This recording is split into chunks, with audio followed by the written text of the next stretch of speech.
আসসালামু আলাইকুম সবাইকে। আশা করছি তোমরা অনেক ভালো আছো এবং সুস্থ আছো। তোমাদের সামনে আরও একটি অনশট ক্লাস নিয়ে হাজির হয়েছি। আজকের ক্লাসের আলোচ্য বিষয় ইংরেজি ফার্স্ট পেপার থেকে ফ্লোচার্ট। তোমরা যারা এইচএসসি 26-এর পরীক্ষার্থী রয়েছো, আজকের এই একটি ক্লাস থেকেই তোমাদের ফ্লোচার্টের 10 on 10 কী হয়ে যাবে, প্রিপারেশন কমপ্লিট হয়ে যাবে। এর সাথে সাথে তোমরা যারা 27-এর পরীক্ষার্থী রয়েছো, তোমাদের ইতিমধ্যেই যাদের ইয়ার চেঞ্জ পরীক্ষা শুরু হয়ে গেছে বা আগামী 15 তারিখ বা তারপর থেকে শুরু হবে, তোমাদের জন্য ক্লাসটি অনেক উপকারে আসবে। অর্থাৎ তোমরাও এই ক্লাস থেকে একটি ক্লাস থেকেই 10 মার্কের একটা প্রিপারেশন নিতে পারবে। তো চলো আজকে আর কথা না বাড়িয়ে আজকের ফ্লোচার্টের এই অনশট ক্লাসটা শুরু করি। আমরা ফ্লোচার্ট করার ক্ষেত্রে ফ্লোচার্ট কিন্তু অনেক সহজ একটা বিষয়, এরপরেও তোমরা অনেকেই এই ফ্লোচার্টটা কী করে ফেলো, ভুল করে ফেলো যে ফ্লোচার্ট এত সহজ হওয়ার পরেও ফ্লোচার্টে যে কীভাবে লিখতে হবে এটা তোমরা পারো না। তো চলো আজকে আমরা শুরু করি ফ্লোচার্টের এই অনশট ক্লাস, যেখান থেকে তোমরা সহজেই 10 on 10 মার্কস কী করতে পারো, কাভার করতে পারো। দেখো, ফ্লোচার্ট করতে হলে আমাদেরকে যে বিষয়গুলো মাথায় রাখতে হবে, অর্থাৎ ফ্লোচার্ট তোমার যেন ভুল না হয় সে কারণে যে বিষয়গুলো কী করতে হবে, মাথায় রাখতে হবে, যে নিয়মগুলো তোমাকে জানতে হবে। তার মধ্যে হলো, এখানে দেখো আমি তোমাদের জন্য ইম্পর্টেন্স কিছু রুলস দিয়েছি, যে important rules of flowchart. Flowchart, আচ্ছা ফ্লোচার্টটা কি তার আগে আমরা একটু জেনে নিই। ফ্লো হচ্ছে কি, ফ্লো হচ্ছে প্রবাহ, চার্ট চিত্র, তাই না? ফ্লোচার্ট প্রবাহ চিত্র, অর্থাৎ চলমান একটা প্রক্রিয়া, তাই না? প্রবাহ চিত্র অর্থাৎ চলমান একটা প্রক্রিয়া, যেটা কি থাকে, চলতেই থাকে একের পর এক। হ্যাঁ, একের পর এক একটা করে চিত্র কী করতে হয়, যোগ করতে হয়। এখন দেখো, ফ্লো চার্ট করার ক্ষেত্রে আমাদেরকে যে বিষয়গুলো একেবারে মনে রাখতেই হবে, যেগুলো তোমার ফ্লো চার্ট করার জন্য খুবই গুরুত্বপূর্ণ প্রয়োজন, অর্থাৎ এই বিষয়গুলো না থাকলে তোমার ফ্লো চার্টটা ইনকমপ্লিট হয়ে থাকবে। যেমন দেখো, প্রথমে যে বিষয়টি তোমরা খেয়াল রাখবে, যে ফ্লো চার্টের ক্ষেত্রে title of flow chart. Flow চার্টের একটা টাইটেল বসাতে হবে। ফ্লোচার্টের একটা কী বসাতে হবে, টাইটেল বসাতে হবে। এই টাইটেল বসানোটা খুবই সহজ। তোমাকে প্রশ্নে বলে দেবে যে ফ্লোচার্ট কোন বিষয়ে করতে হবে, তুমি ওখান থেকেই টাইটেলটা দিতে পারবে, আমি তোমাকে দেখিয়ে দিব প্র্যাকটিসের সময় যে কিভাবে টাইটেলটা বসাতে হয়। তুমি শুধু মনে রাখো যে ফ্লোচার্টের ক্ষেত্রে কী করতে হবে, একটা টাইটেল বসাতে হবে। হ্যাঁ, অর্থাৎ একটা শিরোনাম দেওয়া লাগবে। অবশ্যই বক্স করতে হবে। এখানে তুমি মনে রাখবে বক্স করতে হবে। এখানে যে বিষয়টি হলো অতীব জরুরি বা গুরুত্বপূর্ণ, নো বক্স নো নাম্বার। অর্থাৎ তুমি যদি বক্স না করো, তোমাকে কি দিবে না, নাম্বার দেবে না। বক্স ছাড়া কোনো নাম্বার নেই। তুমি সব কিছুই ঠিক লিখেছো, পয়েন্ট আউট করেছো, সব কিছু ঠিকঠাক, কিন্তু তুমি বক্স করোনি, তোমাকে নাম্বার দেবে না। দেখো, ফ্লো চার্টের ক্ষেত্রে আরও একটি গুরুত্বপূর্ণ বিষয় হলো ফুল সেন্টেন্স লেখা যাবে না। অর্থাৎ তুমি যে সেন্টেন্সটা লিখবা বক্সে, এটা তোমাকে কি করা যাবে না, ফুল সেন্টেন্স লেখা যাবে না, সাবজেক্ট লেখা যাবে না। যেহেতু আমরা ফুল সেন্টেন্স লিখবো না, তাহলে এখানে সাবজেক্টও লেখা যাবে না। অর্থাৎ ব্যক্তিবাচকের ক্ষেত্রে কোনো ব্যক্তি যে আমরা সাবজেক্ট হিসেবে ব্যবহার করি, এগুলোকে বসানো যাবে না। বস্তুবাচকের ক্ষেত্রেও সাবজেক্ট হিসেবে বসানো যাবে না। আমরা প্রথমেই জেনে গেছি ফ্লোচার্ট হলো প্রবাহ চিত্র। এই প্রবাহ চিত্র হওয়ার ক্ষেত্রে ফুল স্টপ দেয়া যাবে না। অর্থাৎ তুমি যখনই ফুল স্টপ দেবে, তখন কি হয়ে যায়, বাক্যটা শেষ হয়ে যায় বা সমাপ্ত হয়। সমাপ্ত হলে ফ্লোটা কি, বন্ধ হয়ে গেল, তাই না? তো ফ্লো অর্থাৎ এটা বন্ধ হবে না, অর্থাৎ তুমি কি করবে না, ফুল স্টপ দেবে না। এরপরে যে বিষয়টা তুমি খেয়াল রাখবে, সেটা হলো অ্যান্সারগুলো শর্ট নোটে লিখতে হবে। অর্থাৎ অনেক বড় বড় সেন্টেন্স, একেবারে 2 লাইনের যে সেন্টেন্স, তুমি এভাবে কি করবে না, ফ্লো চার্টে তুলে দেবে না। শর্ট নোটে সবসময় কী করতে হবে, শর্ট নোটে লিখতে হবে। এই বিষয়গুলো তোমাকে ফ্লো চার্টের ক্ষেত্রে একেবারে খুব ভালোভাবে কি জেনে রাখতে হবে, কারণ এগুলো ছাড়া তোমার ফ্লো চার্ট কী হয়ে থাকে, ইনকমপ্লিট হয়ে থাকে। এরপরে এখন আমরা বিষয়গুলো জেনে গেলাম। আমরা টাইটেল দেব, টাইটেল দেওয়ার পর আমরা বক্স করব, আমরা পুরো সেন্টেন্স লিখব না, আমরা সাবজেক্ট লিখব না, ফুল স্টপ দেব না, অ্যান্সারগুলো শর্ট নোটে লিখব। এখন ফ্লো চার্টটা লিখব কিভাবে, ফ্লো চার্ট লেখার নিয়ম হলো, তোমার প্রশ্ন দেওয়ার পরে প্রশ্ন দেওয়ার পরে একটা একটা তোমার জন্য করে দেবে, একটা অ্যান্সার করে দেবে। এই অ্যান্সারটা কিভাবে করা আছে, কোন শব্দ দিয়ে করা আছে, এইটার উপর নির্ভর করে বাকিগুলো তোমাকে করতে হবে। তাহলে চলো আমরা দেখি কিভাবে ফ্লো চার্টের অ্যান্সারগুলো লিখতে হবে। দেখো, তোমার যদি এরকম হয় প্রেজেন্ট পার্টিসিপল অর্থাৎ ভার্বের সাথে কি থাকে, ভার্বের সাথে আইএনজি দিয়ে যদি বাক্যটা অর্থাৎ ফ্লো চার্টটা শুরু হয়, তাহলে পরবর্তী তোমাকে যেগুলো করতে হবে সবগুলোই তুমি কি করবে, ভার্বের সাথে আইএনজি দিয়ে শুরু করবে। এরপরে দেখো, যদি এরকম হয় ইনফিনিটিভ বা ইনফিনিটিভ ফ্রেজ অর্থাৎ to plus verb plus to plus ভার্বের সাথে আরও কোনো শব্দ দিয়ে ফ্রেজ তৈরি করা, যদি এরকম হয় পরবর্তী সবগুলোই তোমাকে কি করতে হবে, সবগুলোই তোমাকে ইনফিনিটিভ বা ইনফিনিটিভ ফ্রেজ দিয়ে করতে হবে। এরকম যদি হয় যে preposition plus verb plus ING, preposition plus verb plus ING, তাহলে তুমি কি করবে, পরবর্তী যে শব্দগুলো বসাবে সেগুলো যেন preposition plus verb plus ING হয়। এরপরে দেখো, তারপরে যে এটা খেয়াল রাখবে, যদি noun plus preposition plus noun বা নাউন ফ্রেজ হয়, সেক্ষেত্রে তোমাকে কি করতে হবে, পরবর্তীগুলো অর্থাৎ একই কনসিকুয়েন্সে লিখতে হবে। এছাড়াও এমন হতে পারে যে তুমি এক শব্দ বিশিষ্ট একটা অর্থাৎ ভার্ব 1, ভার্ব 2, ভার্ব 3 এগুলো দিয়েও কি করেছো, ফ্লো চার্টের প্রথম যে অ্যান্সারটা সেটা তোমাকে করে দিয়েছে, সেক্ষেত্রে তুমিও কি করবে, একই সিকোয়েন্সে লিখবে। অথবা ওয়ান ওয়ার্ড, এক শব্দ বিশিষ্টও হতে পারে, এক শব্দ বিশিষ্ট। হ্যাঁ, তুমি একটা প্যাসেজের এই যে প্যাসেজ থেকে আমরা কি করব, মূল পয়েন্টগুলো যদি এক শব্দ বিশিষ্ট দেওয়া থাকে, তুমি এক শব্দ বিশিষ্ট খুব সহজেই ফ্লো চার্টটা পূরণ করে দিতে হবে। অথবা ইয়ার থাকতে পারে, হ্যাঁ, ইয়ার অর্থাৎ বছর যদি থাকে, তাহলে তোমাকে দেখতে হবে যে বছর শুরুর সময়, বছরের শুরু কোনটা এবং শেষ কোনটা, অর্থাৎ শুরু থেকে শেষ পর্যন্ত তোমাকে করতে হবে। সর্বোপরি আমরা যখন লিখব ফ্লো চার্ট করার ক্ষেত্রে তোমরা যে বিষয়টা মনে রাখবে সেটা হলো লজিক্যাল কনসিকুয়েন্স যেন হয়। ওকে, লজিক্যাল কনসিকুয়েন্স যেন হয়, অর্থাৎ তুমি সব কিছুই লিখেছো কিন্তু সেটা কি লজিক্যাল হচ্ছে না, ইলজিক্যাল হয়ে গেছে, তাহলে কিন্তু আবার ফ্লো চার্টটা ইনকমপ্লিট হয়ে যাবে। অর্থাৎ তোমাকে যেই অ্যান্সারটা তারা করে দেবে, এই অ্যান্সারটার পর থেকে তোমাকে পরবর্তী যে শব্দগুলো বসাতে হবে সেগুলো অবশ্যই তোমাকে লজিক্যাল কনসিকুয়েন্সে বসাতে হবে, তাহলেই আমরা ফ্লো চার্টটা করতে পারবো। তো প্রিয় শিক্ষার্থী, আমরা জেনে গেলাম ফ্লো চার্টটা কীভাবে লিখতে হয়। এর আগে আমরা জানলাম ফ্লো চার্টে কোনগুলো লিখতে হয়, কোনগুলো লিখতে হয় না। এবার আমরা ফ্লো চার্টের জন্য আমরা কিছু প্র্যাকটিস করব, বিগত সালের বোর্ড কোয়েশ্চেন, বিগত 2026-এর টেস্ট পেপারের যে কোয়েশ্চেন আছে সেগুলো, অর্থাৎ এই বিষয়গুলো তোমরা যদি মনে রাখতে পারো। দেখো, আমরা এখানে শিখে গেছি ফ্লো চার্টে কোনগুলো লিখতে হয়, ফ্লো চার্টটা কীভাবে লিখতে হয় এবং কোনগুলো লেখা যায় না, তাই না? এরপরে আমরা শিখলাম কিভাবে ফ্লো চার্টটা লিখতে হয়। এখন আমরা কিছু বোর্ড কোয়েশ্চেন কী করি, আমরা সলভ করি, আমরা কিছু টেস্ট পেপার কোয়েশ্চেন সলভ করি। যেই টেস্ট পেপার এবং বোর্ড কোয়েশ্চেন এখানে আমরা সলভ করব, এগুলো তোমাদের পরীক্ষাতে পড়ার সম্ভাবনা খুবই বেশি। আমি তোমাদেরকে পিডিএফটা দিয়ে দেবো, তোমরা পিডিএফটা কী করবে, পিডিএফটা সবাই ডাউনলোড করে নেবে, ঠিক আছে? চলো তাহলে আমরা শুরু করি ফ্লো চার্টের কিছু বোর্ড কোয়েশ্চেন। দেখো, এখানে সিভিক এঙ্গেজমেন্ট এইটা আসছে কোথায়, বরিশাল বোর্ড 2024, বরিশাল বোর্ড 2024 এবং 25, হ্যাঁ 24-এও আসছে, 25-এও আসছে, হ্যাঁ গুরুত্বপূর্ণ একটা প্যাসেজ। তো এইটার আমরা দেখি ফ্লো চার্টটা করি। দেখো, ফ্লো চার্ট করার আগে আমাদেরকে কী করতে হবে, read the text below and answer the question that follow. Flowchart and information transfer.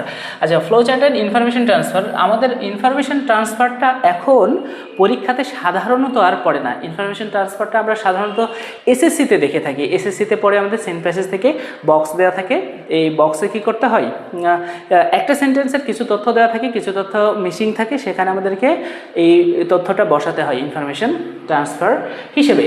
আমরা এখন কি করি, আমরা ইন্টারমিডিয়েটে এসে, অর্থাৎ তোমরা এইচএসসি যারা আছো, তোমরা সাধারণত ফ্লো চার্টটা করে থাকো, অর্থাৎ তোমাদের জন্য ফ্লো চার্টটা পরীক্ষাতে আসে। এই ফ্লো চার্ট করলে আমরা সহজেই 10-এ 10 নাম্বার পেয়ে যাই। তো চলো দেখো আমরা শুরু করি আজকের প্রথম যে ফ্লো চার্ট, সেটা হলো in civic engagement issues of public concern আর crucial. Civic engagement includes individual or group activities to protect public interest and change way to community values itself. For example, if you are protesting against any unjust decision of the local municipality, such as raising taxes or an act that might work against people's interest, you are civically engaged and your action is considered a civic engagement. This protest can be done in different ways, such as organizing rallies, collecting signature, making human change, writing petitions, etc. You can also help control traffic in front of school, help children to cross the roads, work in a team to clean a park, or see beach. You can also give some service to elderly people. These are all examples of civic engagement. What you do directly affects the community. এইটা ছিল আমাদের civic এঙ্গেজমেন্টের passage. এখন বিষয় হলো flow chart করার ক্ষেত্রে তোমার প্যাসেজের মিনিংটা তোমাকে জানতেই হবে এমন বিষয় না, হ্যাঁ, মিনিংটা তোমার না জানলেও হবে, সমস্যা নাই। শুধুমাত্র তোমাকে দেখতে হবে যে এখানকার মূল কিছু পয়েন্ট আছে যেটা তুমি দেখলে বুঝতে পারবে। চলো আমরা দেখি আমাদের প্রশ্নে কি বলেছে।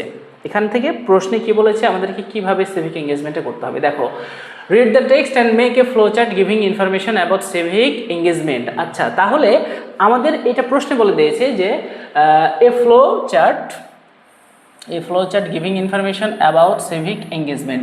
এখন আমাদেরকে শুরুতেই যে টাইটেলটা দিতে হবে, সেই টাইটেল কিভাবে করতে হবে, তোমাকে মেক এ flowchart বলবে। তুমি এই যে পরবর্তী এই অংশটা তুমি যদি বসে দাও তাহলে কি হয়ে যায়, একটা টাইটেল হয়ে যায়। এ flowchart giving information about civic engagement, তুমি শুধুমাত্র এখানে যোগ করবে কি, এখানে যোগ করবে ইজ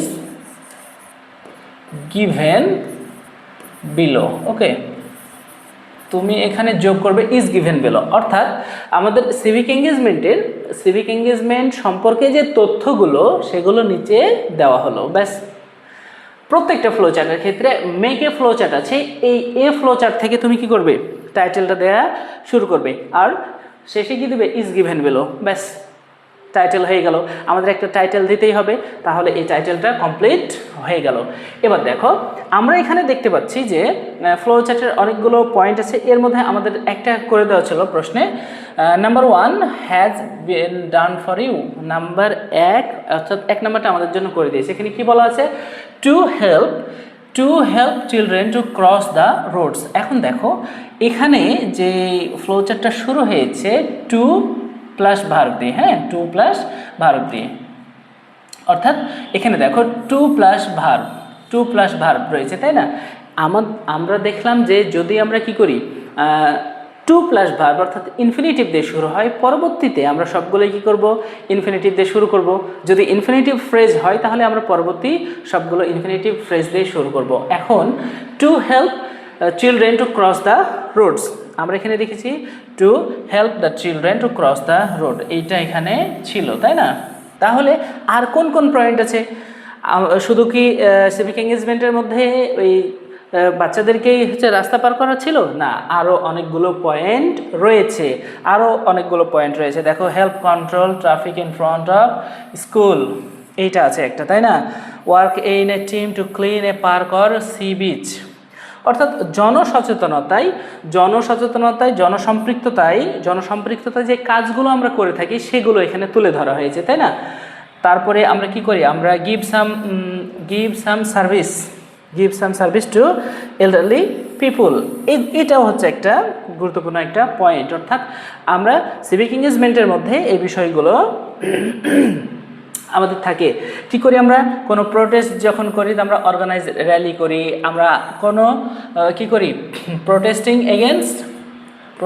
এগেনস্ট আনজাস্ট ডিসিশন, অর্থাৎ কোনো অবিচারের মতো যদি কোনো অন্যায় কোনো যদি সিদ্ধান্ত হয়ে যায় জনগণের প্রতি, তাহলে সেইটার বিরুদ্ধে আমরা কি করি?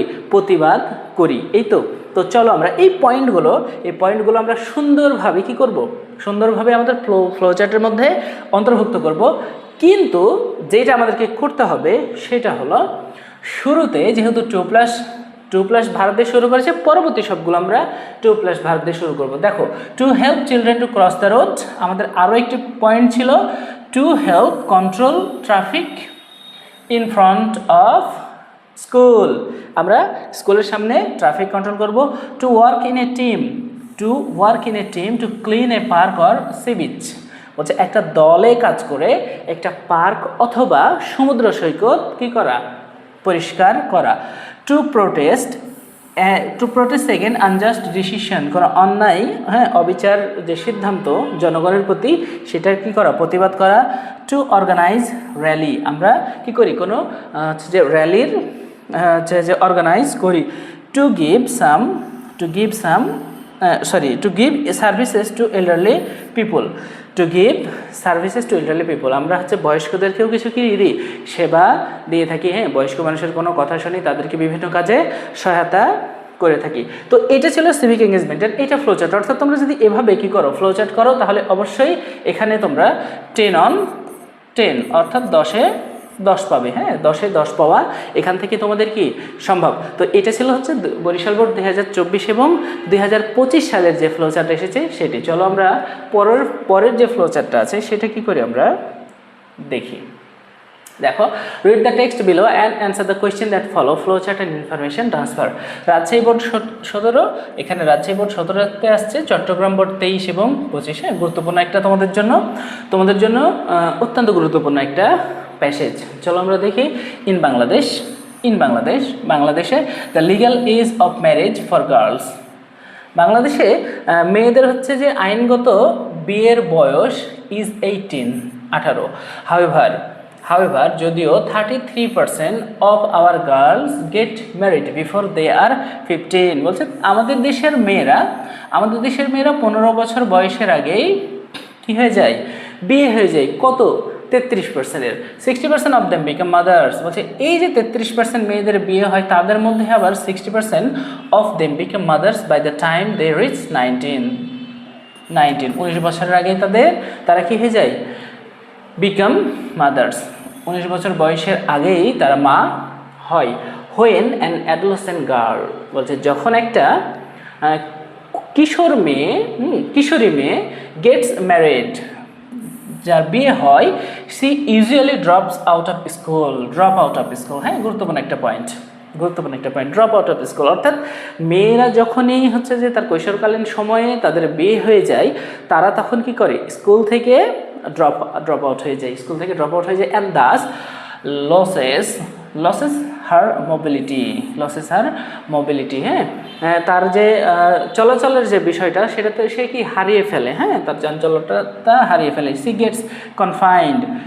Gates confined to full time work in her in-laws household, অর্থাৎ সে তখন একেবারে পুরো সময় ধরে তার স্বামীর ঘরে কি করে? একেবারে কাজে লেগে পড়ে। সি লসেস, সে হারিয়ে ফেলে সোশ্যাল স্ট্যাটাস। দেখো, খুবই গুরুত্বপূর্ণ একটা পয়েন্ট। সোশ্যাল স্ট্যাটাস, সে সামাজিক যে মর্যাদা সেটা সে হারিয়ে ফেলে। And all the opportunity of economic independence, এবং যে all the opportunity of economic independence, যে অর্থনৈতিক যে স্বাধীনতা, সেটাও সে অর্থনৈতিক স্বাধীনতার সুযোগ সুবিধা সেটাও হারিয়ে ফেলে। ইন হার লজ হাউস, তার স্বামীর ঘরে অর্থাৎ তার শ্বশুরবাড়িতে সি গেটস মার্জিনালাইজড। গুরুত্বপূর্ণ একটা বিষয়, মার্জিনালাইজড। তাকে কি করা হয়? সে সবসময় নিচু হয়ে থাকে, ছোট হয়ে থাকে, পরাস্ত হয়ে থাকে। She becomes vulnerable to all sorts of abuse, সে সকল ধরনের অত্যাচার, ইনক্লুডিং ডাউরি অর্থাৎ যৌতুক রিলেটেড ভায়োলেন্স, এই যে যৌতুক রিলেটেড যে ভায়োলেন্স এছাড়াও সকল ধরনের অন্যায় অত্যাচার কি করে সহ্য করে। ইন আওয়ার কান্ট্রি, আমাদের দেশে it is still a common practice for the bride's family to pay dowry. আমাদের দেশে এখনও এটা একটা সাধারণ কি অভ্যাসে পরিণত হয়েছে যে মেয়েরা ছেলেদেরকে অর্থাৎ কন্যার বাবা কি করে বরদের যৌতুক দিয়ে থাকে। Dowry demands can continue even after marriage. এই যে যৌতুকের যে চাহিদা এটা কন্টিনিউ ইভেন আফটার ম্যারেজ, বিয়ের পর পর্যন্ত চলতে থাকে। An adolescent bride even if her in laws her supportive faces enormous health. বলছে যে অ্যান অ্যাডোলেসেন্ট ব্রাইড, যখন একটা হচ্ছে কৈশোরী কোন হচ্ছে যে বধূ, ইভেন ইফ এমনকি if are in laws are supportive, তার যদি শ্বশুরবাড়ির লোকজন তার হাজব্যান্ড সহ তার শ্বশুরবাড়ির লোকজন তার কি করে তাকে খুব সাপোর্টিভ হয়, সহায়তা করে, ফেসেস ইনরমাস হেলথ রিস্ক, বিভিন্ন ধরনের স্বাস্থ্য ঝুঁকিতে ভোগে ডিউরিং প্রেগনেন্সির সময় অ্যান্ড চাইল্ড বার্থ, এবং যখন সে সন্তান জন্মদান করে। মেজরিটি অফ আওয়ার পিপল, আমাদের হচ্ছে যে জনগণ আর uninform or insufficiently inform about contraceptions and reproduction health. This leads to increased mortality rates among adolescent brides during childbirth. আমাদের দেশের অনেক মানুষই এ বিষয়ে হচ্ছে অচেতন, তাই না? আমরা হচ্ছে যে এখনও গ্রামের মানুষ যারা তারা সঠিকভাবে এটা জানে না। এটা হলো প্যাসেজের অর্ধেক অংশ, প্যাসেজের হচ্ছে যে একটা অংশ। এরপরে আমরা দেখব হচ্ছে যে এখান থেকে আমাদের যে ফ্লোচার্টটা করতে বলেছে, make a flowchart, a flowchart showing the situation of adolescent girls in Bangladesh. তাহলে a flowchart showing the situation of adolescent girls in Bangladesh is given below. Okay, এইটা হলো তোমাদের কি প্রশ্নের অর্থাৎ টাইটেল, এটা হলো তোমাদের টাইটেল। ওকে, এটা হলো তোমাদের টাইটেল। ওকে, এই টাইটেলটা তোমরা কি করবে, ইউজ করবে। হ্যাঁ, এই টাইটেলটা তোমরা ইউজ করবে গিভেন বিলো। ওকে, এখন দেখো একটা করে দেওয়া ছিল, একটা কি করে দেওয়া আছে, গেটিং ম্যারিড আর্লি, অর্থাৎ বাংলাদেশের এই যে মেয়েরা এদের বিয়ে হয়ে যায় কি খুবই দ্রুত, গেটিং ম্যারিড আর্লি। অর্থাৎ এখানে যে বিষয়টা খেয়াল করো সেটা হলো যেটা শুরু হয়েছে ফ্লোচার্ট, এই ফ্লোচার্টটা শুরু হওয়ার ক্ষেত্রে ভার্বের সাথে কি করা হয়েছে, আইএনজি যুক্ত করা হয়েছে। অর্থাৎ তোমাকে এখন কি করতে হবে, পরবর্তী ফ্লোচার্টের জন্য যেগুলো বসাবে তুমি, যে শব্দগুচ্ছগুলো সবগুলোই যেন ভার্বের সাথে কি হয়ে থাকে, আইএনজি যুক্ত থাকে। এখন আমরা এখানে দেখতে পাচ্ছি যে গেটিং ম্যারিড আর্লি, অর্থাৎ যখনই দ্রুত তার বিয়ে হয় তখন সে কি হয়ে যায়, স্কুল থেকে ড্রপ আউট হয়ে যায়। তাহলে দেখো এখানে বসিয়ে দাও ড্রপিং আউট অফ স্কুল, অর্থাৎ স্কুল থেকে সে কি হয়ে যায়, স্কুল থেকে সে ড্রপ আউট হয়ে যায়। এরপরে সে তার মোবিলিটি হারায়, এরপরে সে লুজিং মোবিলিটি, এরপরে সে কি হারায়, লুজিং সোশ্যাল স্ট্যাটাস, সমাজের যে মর্যাদা সেটাও সে হারিয়ে দেয়। গেটিং মার্জিনালাইজড, সে শ্বশুরবাড়িতে কি হয়ে থাকে, তাকে অনেক ছোট হয়ে থাকতে হয়। Becoming vulnerable all sorts of abuse, তাকে সকল ধরনের যে তাকে তার উপর নির্যাতন হয়, হ্যাঁ, এগুলো তাকে সহ্য করতে হয়। তো এইটা ছিল ফ্লোচার্ট, খুবই সহজ। এখানে অনেকগুলো পয়েন্ট রয়েছে, অনেকগুলো পয়েন্ট কী করা যায়, এখানে দেওয়া যায়, তাই না? মেয়েদের মানে কি সিচুয়েশনটা যে তৈরি হয়, এই কি সিচুয়েশন তৈরি হয়, দেখো সিচুয়েশন বলেছে যখনই সে কৈশোরকালীন সময়ে হয়। আরও পয়েন্ট আছে, যেমন ফেসিং এনরমাস হেলথ রিস্ক, এটা তুমি দিতে পারো। আরও দিতে পারো কি, getting confined to full time work in her laws household, হ্যাঁ, তুমি এই পয়েন্টটাও এখানে দিতে পারো। অর্থাৎ আমাদের এখানে অনেকগুলো পয়েন্ট আছে এবং এটা তোমাদের জন্য কি অনেক সহজও আছে, আমাদেরকে শুধুমাত্র 5টা ফ্লো চার্ট করতে হবে। কয়টা? 5টা, তাই না? একটা তোমাদের কি করে দেওয়া থাকবে, বাকিগুলো আমরা করব। ওকে, বাকিগুলো আমরা করব, কিন্তু শুধুমাত্র খেয়াল রাখো, প্রথমটা যেহেতু কি করা হয়েছে, ভার্বের সাথে আইএনজি দিয়ে শুরু করা হয়েছে, পরেরগুলো তুমি কি করবে, ভার্বের সাথে আইএনজি দিয়ে শুরু করবে। আশা করছি প্রিয় শিক্ষার্থী যে তোমরা এই ফ্লো চার্টটিও বুঝতে পেরেছো এবং এটা তোমাদের পরীক্ষাতে পড়ার সম্ভাবনা অনেক বেশি। যদি পড়ে তোমরা সহজে এখান থেকে কি করতে পারবে, 10-এ 10 নম্বর নিতে পারবে। চলো আমরা এবার দেখব আরও একটি বোর্ড কোশ্চেন ফ্লো চার্টের। এই বোর্ড কোশ্চেনটি কুমিল্লা বোর্ড 2019 সালে এসেছে। হ্যাঁ, কুমিল্লা বোর্ড 2019-এ এসেছে। Read the text below and answer the question that follow. হ্যাঁ, আমাদের নিচের কি করতে হবে, নিচের যে ফ্লো চার্টটা রয়েছে এটা পড়তে হবে। ওকে, আচ্ছা এক কাজ করি, আমরা অনেকগুলো ফ্লো চার্ট করব। এইটা তোমাদের জন্য কি থাক, এটা তোমাদের জন্য হোমওয়ার্ক। ওকে, এটা তোমাদের জন্য হোমওয়ার্ক। ওকে, এই কুমিল্লা বোর্ড 2019 গাজীপুর, তাই না? According to some myths and legend Gazipur. হ্যাঁ, লেজেন্ড গাজীপুর। এইটা তোমরা কি করবে, এইটা তোমাদের জন্য হোমওয়ার্ক থাকলো, এটা তোমরা নিজেরাই প্র্যাকটিস করবে। আমরা এর পরেরটা দেখি, চলো এর পরেরটা দেখি। হ্যাঁ, এর পরেরটা হলো ঢাকা বোর্ড 2019। ওকে, ঢাকা বোর্ড 2019। আমরা এখন দেখব ঢাকা বোর্ড 2019-এর ফ্লো চার্ট, অর্থাৎ ঢাকা বোর্ড 2019-এর যে প্যাসেজটি পড়েছে এবং এখান থেকে যে ফ্লো চার্টটি পরীক্ষাতে এসেছিল এবং কিভাবে এসেছিল সেটা আমরা এখন প্র্যাকটিস করব এবং সলভ করব। তো চলো প্রিয় শিক্ষার্থী দেখি আমরা folk music. Folk music may be described as the music of ancient time. Folk musicকে বর্ণনা করা হয় পুরনো সময়ের কি সঙ্গীত, that sprang from the heart of a community, যা একটা সম্প্রদায়ের হৃদয় থেকে কি হয়, উদ্বেলিত হয়। based on their natural style of expression, যা নির্ভর করে একেবারে প্রাকৃতিক ন্যাচারাল স্টাইল, তাই না? ন্যাচারাল স্টাইল অফ এক্সপ্রেশন, প্রকাশভঙ্গি। আনইনফ্লুয়েন্স, যা কারো দ্বারা অনুপ্রাণিত হয় না by the rules of classical যে সঙ্গীতের ধরন অর মডার্ন পপুলার সং, অথবা আধুনিক জনপ্রিয় সঙ্গীত থেকে যা অনুপ্রাণিত হয় না। any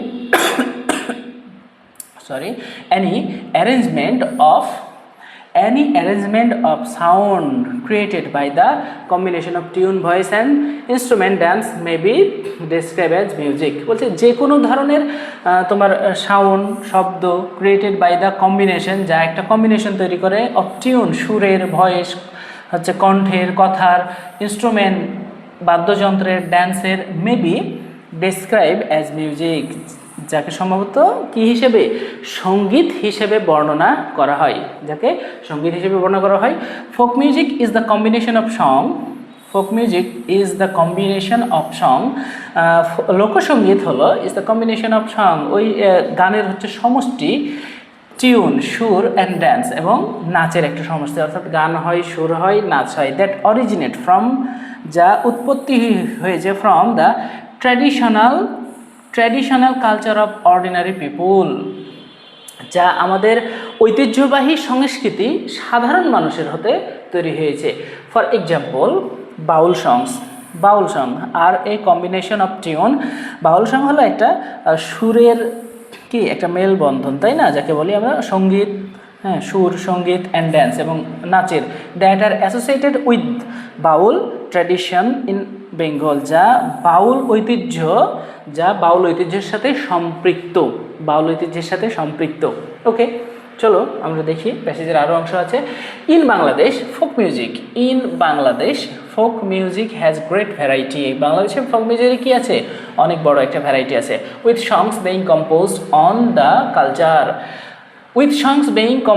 এই গানকে কী করা হয়, কম্পোজ করা হয় অন দ্য কালচার, সংস্কৃতিতে, ফেস্টিভ্যালস, উৎসবে, ভিউজ অফ লাইফ, জীবন দর্শনে, ন্যাচারাল বিউটি, প্রাকৃতিক সৌন্দর্যে, রিভার্স, নদী নালাই, and rural and riverine life, এবং গ্রামীণ ও নদী মাতৃক যে জীবন এখানে। This songs are also about social inequality, এই গানগুলো কি আছে, আর অলসো সোশ্যাল ইনইকুয়ালিটি, সমাজের অসমতা, অ্যান্ড পোভার্টি, এবং দারিদ্রতা। অ্যাবাউট দ্য ম্যাটেরিয়াল ওয়ার্ল্ড, যে এই যে বস্তু তান্ত্রিক হচ্ছে পৃথিবী, হ্যাঁ, বাস্তবিক পৃথিবী, অ্যান্ড দ্য সুপার ন্যাচারাল, এবং যে একেবারে যেটা super natural. Mystical songs have been compose using metaphors. হ্যাঁ, আমাদের এই সংগুলো কী করা হয়, কম্পোজ করা হয় metaphors of rivers and boats. আমাদের সাধারণত আমাদের এই যে নদী, হ্যাঁ নদী এবং নৌকা, হ্যাঁ নদী এবং নৌকাতে কী করে, এই নৌকার মাঝিরা কী করে, নৌকা বেয়ে যায় এবং গান করে, হ্যাঁ এরকম কিন্তু হয়ে থাকে ফোক মিউজিকগুলো। Since the country is basically riverine, যেহেতু আমাদের দেশটা হলো সাধারণত কি নদীমাতৃক, the Bhatiali forms an important genre of folk music. আমাদের ভাটিয়ালি গানটাই হলো আমাদের ফোক মিউজিকের কি অন্যতম ফর্মস অ্যান্ড ইম্পর্টেন্ট একটা গুরুত্বপূর্ণ কি উৎপত্তি। নেচার প্লেজ, আমাদের প্রকৃতি কি করে, plays a role in providing the content. আমাদের প্রকৃতি একটা হচ্ছে গুরুত্বপূর্ণ, প্রকৃতি প্লে এ রোল, একটা রোল বা একটা ভূমিকা কী করে পালন করে, ইন প্রোভাইডিং প্রদান করতে, the content and rhythm of folk music, folk মিউজিকের কন্টেন্ট এবং একটা রিদমের জন্য। হ্যাঁ, the folk music of Bangladesh varies from region to region. Folk মিউজিকগুলো বিভিন্ন অঞ্চল ভেদে কী করে, ভ্যারি করে, অঞ্চল ভেদে ভ্যারি করে, reflecting change in the natural environment and the dialects people use. Thus there are the northern Bhawaiya, the eastern Bhatiyali and the southern Baul songs. There are the northern Bhavaiya, আমাদের আছে কি উত্তরের ভাওয়াইয়া, the eastern Bhatiyali, পশ্চিমের ভাটিয়ালি, and the southeastern এবং দক্ষিণ পশ্চিমের বাউল সংস। হ্যাঁ, এইটা হলো ফোক মিউজিক সম্পর্কে একটা প্যাসেজ। এখন আমাদেরকে এই প্যাসেজ থেকে কি করতে হবে, ফ্লো চার্ট করতে হবে। এখন ফ্লো চার্টটা করার ক্ষেত্রে দেখো আমাদের প্রশ্নে কি বলে দিয়েছে, প্রশ্নে যেটা বলে দেবে প্রশ্ন অনুযায়ী আমরা ফ্লো চার্টটা করব। এখন দেখো make a flow chart, read the text and make a flow chart. তাহলে এ ফ্লো চার্ট অর্থাৎ এখান থেকে তোমার কি উত্তর টাইটেল দেওয়াটা শুরু হয়, কি বলো, এ flow chart highlighting the different aspects of socio culture life as reflected in the folk music is given below. Okay, is given below, এটা দিয়ে দেবে তোমরা টাইটেল। এখন একটা আমাদের জন্য করে দেওয়া আছে কি, songs reflecting rural and riverine life. দেখো songs reflecting rural and riverine life, আমরা দেখতে পেয়েছি যে রুরাল অ্যান্ড রিভারিন লাইফ। দেখো এই যে আমাদের প্যাসেজে দেওয়া আছে রুরাল অ্যান্ড রিভারিন লাইফ, এইটা আমাদের গানের মধ্যে কি হয়, প্রতিফলিত হয়। নদীমাতৃক জীবন এবং আমাদের যে গ্রামীণ জীবন, এটা আমাদের প্রতিফলিত হয়। তাহলে এছাড়াও আমাদের কি পয়েন্ট, আমাদের আরও অনেকগুলো পয়েন্ট আছে, আমরা আর কি পয়েন্ট দিতে পারি। দেখো আমরা যেহেতু সংস রিফ্লেক্টিং এই কথাটা দেওয়া আছে, আমরা প্রত্যেকটাই কী করতে পারি, আমাদের যেহেতু এই লোকসঙ্গীতের মাধ্যমে আমাদের যেই বিষয়গুলো প্রতিফলিত হয় তুমি কি করবে, সেগুলোই এর পরবর্তীতে বসিয়ে দিবে। যেহেতু লোকসঙ্গীতের মাধ্যমে আমরা দেখলাম প্যাসেজে অনেকগুলো বিষয় প্রতিফলিত হয়। যেমন দেখো songs reflecting views of life, জীবন দর্শন আমাদের প্রতিফলিত হয়, তাই না? আবার songs reflecting social inequality and poverty, আমরা প্যাসেজে দেখছি যে কি এটা হচ্ছে সামাজিক যে অসমতা এবং দারিদ্রতা, এটাও কিন্তু এর মাধ্যমে প্রতিফলিত হয়। Songs reflecting the material world and supernatural, অর্থাৎ আমাদের যে বাস্তবিক বস্তুগত যে পৃথিবী, হ্যাঁ এইটাও আমাদের এখান থেকে কি হয়, প্রতিফলিত হয়। আবার দেখো সংস রিফ্লেক্টিং ভ্যারিয়াস ডায়ালেক্টস, আমরা দেখছি না বিভিন্ন ডায়ালেক্ট, হ্যাঁ আমরা বিভিন্ন ডায়ালেক্ট, অর্থাৎ এক রিজিয়নে গেলে এক ডায়ালেক্ট, এক ভাষা নাকি বলো, এক ভাষায়, এক রিজিয়নে এক ভাষা, আরেক রিজিয়নে আরেক ভাষায় ফোক সংগুলো সাধারণত গাওয়া হয়ে থাকে। দেখো আরও একটা পয়েন্ট আমরা দিই, songs reflecting natural style of expression. এই যে গান, এটা প্রতিফলিত হয় কি একটা প্রাকৃতিক ধরনের, প্রাকৃতিক স্টাইলের যে একটা কি প্রকাশভঙ্গি, প্রাকৃতিক ধরনের যে প্রকাশভঙ্গি, সেটাই এই গানের মাধ্যম দিয়ে প্রতিফলিত হয়ে থাকে। তো প্রিয় শিক্ষার্থী, আশা করছি তোমরা কি করছো, এই ফ্লো চার্টটি বুঝতে পেরেছো এবং এইটা তোমাদের পরীক্ষায় আসার মতো, তোমাদের পরীক্ষায় যদি এটা আসে তাহলে তোমরা কি করবে, আশা করছি এখান থেকে 10-এ 10 পাবে, 10-এ 10 তোমরা আশা করছি এখান থেকে পাবে। ওকে, দেখো আমরা এর পরবর্তীতে আরও একটি দেখি, ম্যারি কুরি। এইটা তোমাদের জন্য কি থাকলো, এইটা তোমরা হোমওয়ার্ক করবে। ওকে, এইটা তোমরা হোমওয়ার্ক করবে, হ্যাঁ এটা তোমরা হোমওয়ার্ক করবে। যদিও আমি কি করব, এগুলোর সবই পিডিএফ দিয়ে দেবো তোমাদেরকে, এগুলোর সবগুলোরই পিডিএফ দিয়ে দেবো, তোমরা পিডিএফটা ডাউনলোড করে নেবে। গ্রেটা থানবার্গ, হ্যাঁ, গ্রেটা থানবার্গ, এই প্যাসেজটা আমরা দেখি। এটা ময়মনসিংহ গার্লস ক্যাডেট কলেজ 2026-এর যে টেস্ট পরীক্ষা হয়েছে, এই টেস্ট পরীক্ষাতে এসেছে। চলো আমরা একটু পড়ে দেখি। Greta Thunberg is an environmental activist. Greta Thunberg ইনি একজন কি এনভায়রনমেন্টাল অ্যাক্টিভিস্ট, পরিবেশ কর্মী, তাই না, পরিবেশ কর্মী। She was born in Stockholm, সে স্টকহোমে জন্মগ্রহণ করে, সুইডেনে, হ্যাঁ, স্টকহোম হচ্ছে সুইডেনের রাজধানী। ইন 2003 অর্থাৎ 2003 সালে, হোয়েন সি ওয়াজ 8, যখন তার বয়স কত, 8, she started learning about climate change, সে কী সম্পর্কে শিখতে শুরু করে, জলবায়ু পরিবর্তন। The more she learn, the more baffled she became as to why so little was being done about it.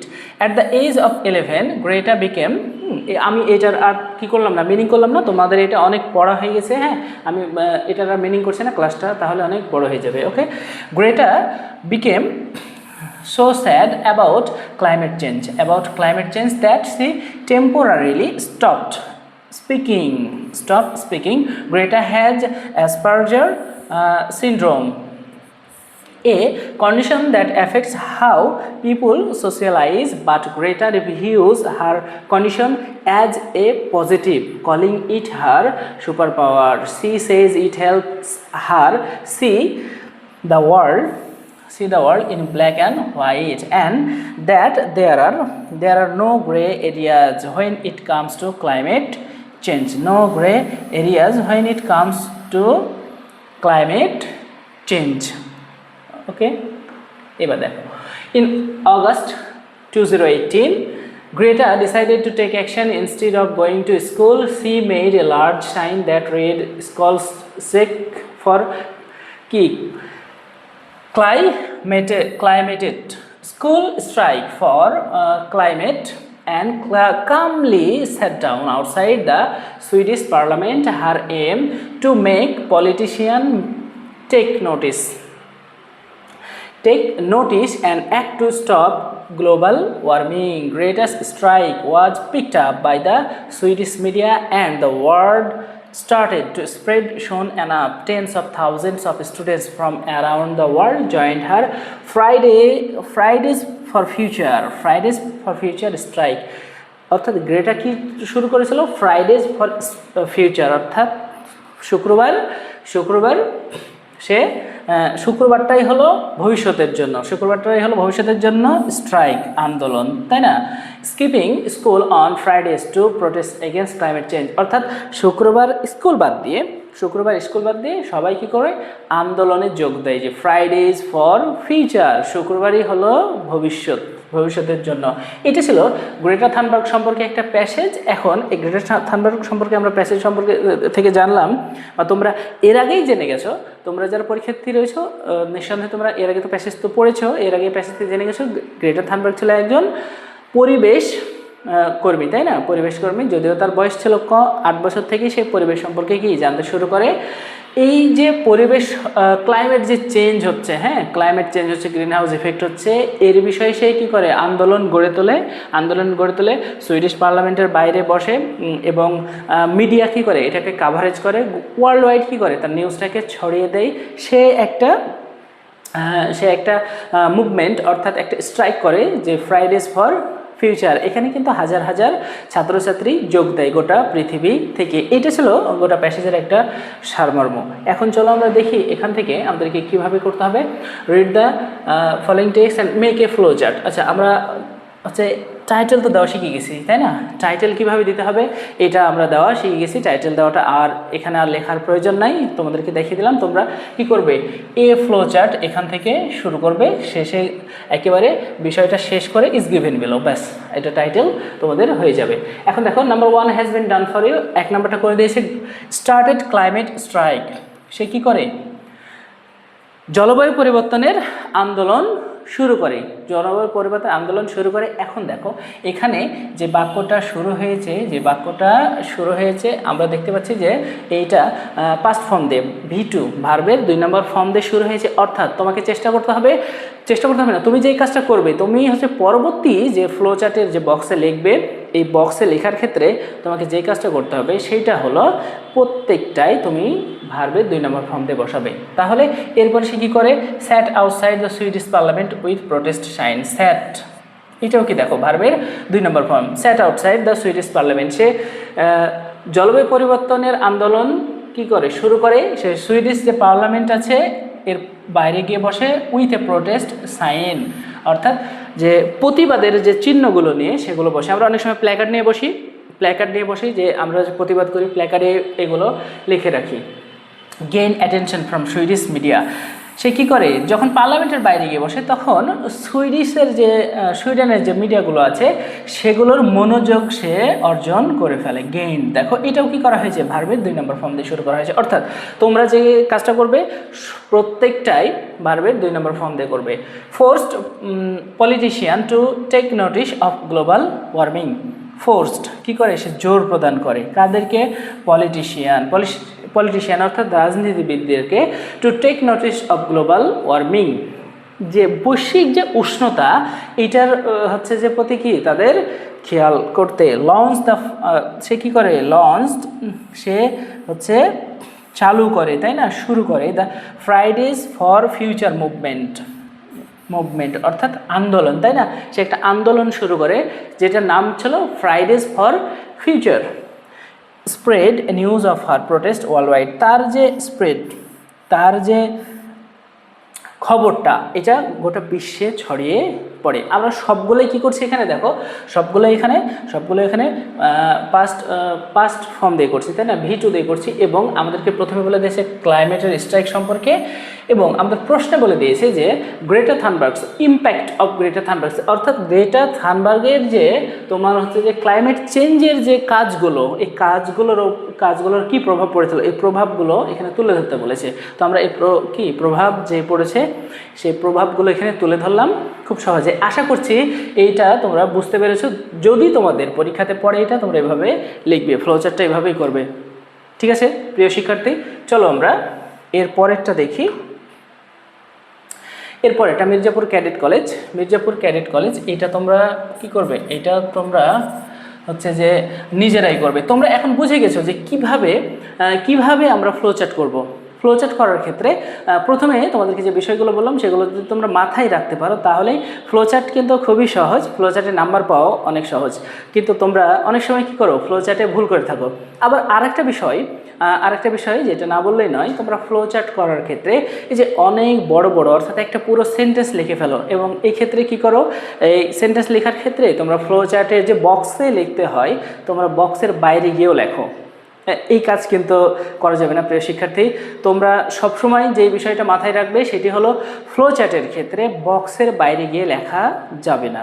এবং আরও একটা বিষয় তোমরা মাথায় রাখবে যে ফ্লোচার্টের ক্ষেত্রে বক্সটা খুব সুন্দরভাবে করবে। যে দেখো আমি এখানে বক্স যেভাবে করেছি তোমরা এইভাবে বক্সটা করার চেষ্টা করবে। অর্থাৎ বক্সটা একই মাপে যদি হয় তুমি তো বক্স তো কলম দিয়ে করবে, তাই না, স্কেল দিয়ে খুব সুন্দর করে ছক করবে।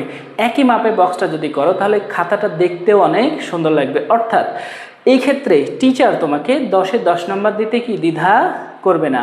অনেক সময় তোমরা কি করো, যে বিষয়টা ঘটে সেটা হলো যে বক্স করার ক্ষেত্রে এরকম করেছো, একটা বক্স এভাবে করেছো, আরেকটা বক্স দেখেছো যে ছোট একটা শব্দ লিখবা, ব্যাস এভাবে করেছো, আর একটা আবার একেবারে বিরাট বড় করে ফেলেছো। এরকমভাবে তোমরা যদি বক্স করো তাহলে কিন্তু হবে না। হ্যাঁ, এটাতে কি হয়, সৌন্দর্য ঠিক থাকে না। বক্সটা আগে খুব সুন্দর করে এক সমানভাবে, হ্যাঁ, তোমরা যে কোনোভাবে করতে পারো, হ্যাঁ, ভার্টিক্যাল করতে পারো, হরিজন্টাল করতে পারো, হ্যাঁ, তোমরা যদি লম্বালম্বি করো মানে উপর থেকে নিচ তাও হবে, তোমরা যদি সাইডে করো তাও হবে, কোনো সমস্যা নাই। তবে তোমরা কি করবে, সাইডে করলে আমাদের খাতাতে যেহেতু ধরবে না সেক্ষেত্রে আমরা ওপর থেকে নিচ পর্যন্ত করব। এবং প্রত্যেকটা বক্স আমরা কি করব, এক সমান করার চেষ্টা করব, যেন প্রত্যেকটা বক্স কি হয়, এক সমান হয়। ঠিক আছে, তো প্রিয় শিক্ষার্থী দেখো তোমাদের জন্য আরও একটি প্যাসেজ রয়েছে, এটাও তোমাদের জন্য কি তোমরা বুঝে গেছো কিভাবে কিভাবে হচ্ছে যে ফ্লো চার্ট করতে হবে। এখন এটা তোমরা অবশ্যই নিজেরা পারবে। হ্যাঁ, এটাও তোমাদের জন্য homework. Mymensingh board 2025, Mymensingh board 2025-এ এসেছে শিল্পী। এটা তোমাদের জন্য কি থাকলো, একটা হোমওয়ার্ক থাকলো। তো প্রিয় শিক্ষার্থী, আশা করছি এই ক্লাসটি থেকে ফ্লো চার্টটি পুরো কি হয়ে যাবে, ক্লিয়ার হয়ে যাবে এবং তোমরা তোমাদের পরীক্ষার ক্ষেত্রে তোমরা 10-এ 10 নাম্বার অবশ্যই পেয়ে যাবে। তোমরা 10-এ 10 নাম্বার পেয়ে যাবে। তো তোমরা সামনে তোমাদের জন্য আরও অনশট ক্লাস আছে আমাদের, এই অনশট ক্লাসগুলো তোমরা করবে এবং তোমাদের পরীক্ষার প্রিপারেশনটা খুব গোছানোভাবে সুন্দরভাবে নেবে। তো তোমরা এই সামনের ক্লাসগুলো তোমাদেরকে দেখার আমন্ত্রণ জানিয়ে আজকের ক্লাস এখানেই শেষ করছি। তোমরা অনেক ভালো থাকো এবং সুস্থ থাকো এবং তোমরা পড়ার মধ্যেই থাকো, এই আশা ব্যক্ত করে আজকের ক্লাস এখানে শেষ করলাম। আসসালামু আলাইকুম।